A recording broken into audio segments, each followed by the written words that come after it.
Bismillahirrahmanirrahim. Assalamualaikum warahmatullahi wabarakatuh. Perkenalkan, nama saya Sarmila. Di ujian tengah semester kali ini, di semester 2, saya akan menjelaskan tentang beberapa materi yang telah diajarkan di mata kuliah Bank dan Lembaga Keuangan dengan dosen pengampu, yaitu Bapak Dimas Wicaksono. Di sini ada pendahuluan. Pengertian lembaga keuangan adalah setiap perusahaan yang bergerak di bidang keuangan yang menghimpun dana, menyalurkan, atau kedua-duanya. Lembaga keuangan dibagi empat. Yang pertama, lembaga keuangan bank dan lembaga keuangan lainnya. Lembaga keuangan, Undang-Undang Republik Indonesia Nomor 10 Tahun 1998, bank adalah badan usaha yang menghimpun dana dari masyarakat dalam bentuk simpanan dan atau menyalurkannya kepada masyarakat dalam bentuk kredit dan atau bentuk-bentuk lainnya dalam rangka meningkatkan taraf hidup rakyat banyak. Peran lembaga keuangan, yang pertama pengalihan aset, yang kedua likuiditas, yang ketiga alokasi pendapatan, yang keempat transaksi. Lembaga keuangan dibagi menjadi dua, yaitu lembaga keuangan bank dan lembaga keuangan lainnya.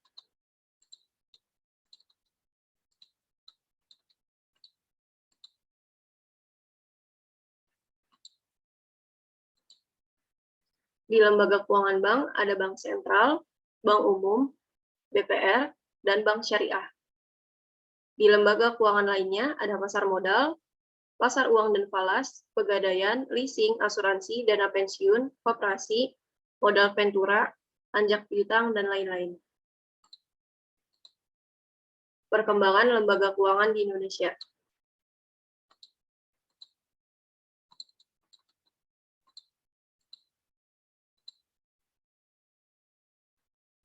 Yang pertama, Repelita 1, tanggal 1 April 1969, fungsi lembaga keuangan pada waktu itu mendorong mobilisasi tabungan, penggunaan secara efektif dan produktif. Yang kedua, Repelita 2, perkembangan lembaga keuangan, asuransi jiwa, asuransi sosial, asuransi kredit, asuransi kerugian, tabungan hari tua, dana pensiun, pasar uang, pasar modal. Yang ketiga, Repelita 3, yaitu pembentukan Bapepam, PT Dana Reksa. Yang keempat, Repelita 4 dan 5, peningkatan peranan lembaga keuangan bank dan bukan bank. Yang kelima, Repelita 6, yaitu pembentukan PT Permodalan Nasional Madani atau PNM Persero.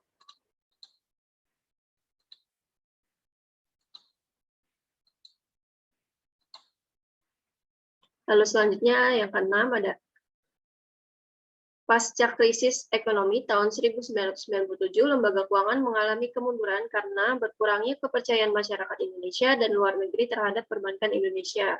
Banyak bank yang dibekukan di bawah BPPN karena kredit bermasalah. Yang ketujuh, pasca kerusuhan Mei 1998, lembaga keuangan bukan bank, asuransi pegadaian banyak dibutuhkan masyarakat. Tahun 2003, kebijakan BI untuk menggairahkan sektor usaha, terutama UKM, kredit tanpa jaminan. Perkembangan perbankan di Indonesia. Ada beberapa periode. Yang pertama, sebelum deregulasi. Yang kedua, sesudah deregulasi. Yang ketiga, saat krisis ekonomi akhir tahun 1997. Dan yang keempat, tahun 2003.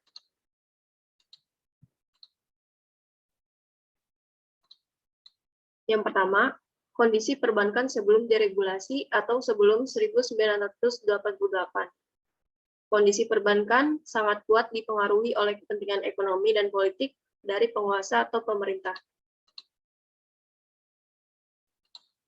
Keadaan bank sebelum deregulasi, tidak adanya peraturan perundangan yang mengatur secara jelas tentang perubahan di Indonesia, kredit likuiditas Bank Indonesia atau KLBI pada bank-bank tertentu. 3, banyak bank yang menanggung program-program pemerintah. 4, instrumen pasar uang terbatas. Dan jumlah bank swasta yang relatif sedikit.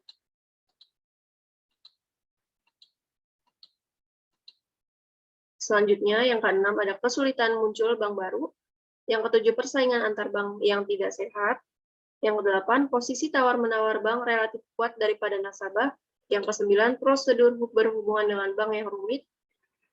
Dan yang ke-10, bank bukan merupakan alternatif utama bagi masyarakat untuk menyimpan dan meminjam uang. Lalu yang kedua, kondisi perbankan sesudah deregulasi. Kebijakan deregulasi paket Oktober 27 1988 yang berisi pengerahan dana masyarakat yang meliputi pertama, kemudahan pendirian kantor bank, kedua, kejelasan aturan pendirian bank swasta, yaitu modal bank umum minimal 10 miliar, BPR minimal 50 juta. Yang ketiga, bank dan lembaga keuangan bukan bank bisa menerbitkan sertifikat deposito. Yang keempat, semua bank bisa menyelenggarakan tabanas dan tabungan lain. Selanjutnya, pengendalian kebijakan moneter. Yang pertama, likuiditas wajib minimum bank dan lembaga keuangan bukan bank diturunkan dari 15% menjadi 2%. Batas maksimum pinjaman antar bank ditiadakan. Pengembangan pasar modal. Paket 20 Desember 1988 yang berisi yang pertama, aturan penyelenggaraan bursa efek oleh swasta. Yang kedua, alternatif sumber pembiayaan berupa sewa guna usaha atau leasing, modal venture atau joint venture, pasar modal, kartu kredit. Yang ketiga, bank dan lembaga keuangan bukan bank dapat melakukan kegiatan perdagangan surat berharga, kartu kredit, dan lain-lain. Paket 29 Januari 1990 yang berisi penyempurnaan program pengkreditan kepada UKM agar dilakukan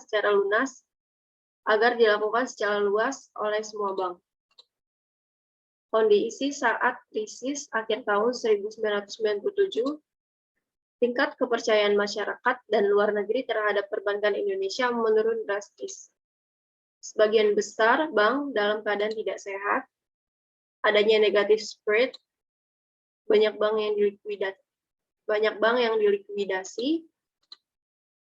Paket kebijakan 25 Januari 2005, pokok-pokok kebijakan perbankan, bank wajib membatasi posisi saldo harian pinjaman luar negeri jangka pendek paling tinggi 30% dari modal bank. Kualitas kredit ditetapkan berdasarkan faktor penilaian prospek usaha, kinerja debitor, dan kemampuan membayar. Bank dilarang memiliki aktiva produktif dalam bentuk saham atau surat berharga yang dihubungkan atau dijamin dengan aset tertentu yang mendasari underlying reference aset berbentuk saham, penyediaan dana kepada satu kelompok peminjam yang bukan. Lalu ada uang. Pengertian uang adalah segala sesuatu yang dapat diterima oleh masyarakat umum sebagai alat tukar-menukar dalam lalu lintas perekonomian. Atau adalah segala sesuatu yang dapat dipakai atau digunakan untuk melakukan pembayaran baik barang, jasa maupun hutang, sekarang maupun di kemudian hari. Perkembangan perekonomian. Perekonomian sederhana atau barter, perekonomian uang atau transaksi langsung, perekonomian kredit. Fungsi uang. Yang pertama sebagai alat penukar, yang kedua sebagai alat satuan hitung atau pengukur nilai, yang ketiga sebagai alat pembayar utang atau kewajiban, yang keempat alat menimbun atau penyimpan kekayaan, yang kelima sebagai alat pemindah kekayaan. Yang keenam, alat pembentuk modal atau investasi.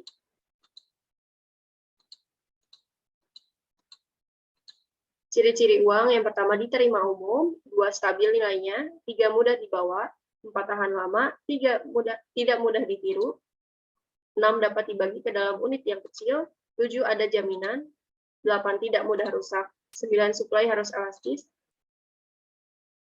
Lalu jenis uang berdasarkan bahan, ada uang logam dan uang kertas. Berdasarkan nilai, bernilai penuh atau uang emas, bernilai tidak penuh atau uang dari kertas. Berdasarkan lembaga ada uang kartal dan uang giral. Uang kartal, uang logam dan uang kertas yang dikeluarkan oleh Bank Indonesia, uang giral, cek, bilet giro dikeluarkan oleh bank-bank umum. Yang keempat, berdasarkan kawasan, uang lokal, rupiah di Indonesia, uang regional, euro, mata uang Eropa, Lalu yang ketiga, uang internasional atau US dollar menjadi standar pembayaran internasional.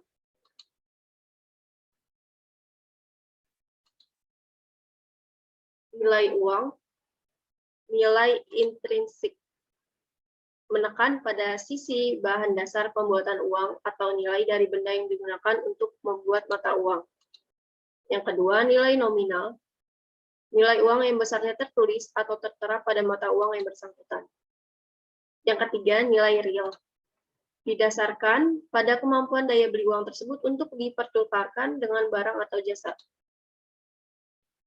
Pengertian bank, Undang-Undang Republik Indonesia Nomor 10 Tahun 1998, bank adalah badan usaha yang menghimpun dana dari masyarakat dalam bentuk simpanan dan menyalurkannya kepada masyarakat dalam bentuk kredit dan atau bentuk-bentuk lainnya dalam rangka meningkatkan taraf hidup rakyat banyak. Dari definisi di atas, terdapat 3 tugas bank, yaitu pertama menghimpun dana masyarakat, yang kedua menyalurkan dana kepada masyarakat, yang ketiga memberi jasa lalu lintas pembayaran dan peredaran uang.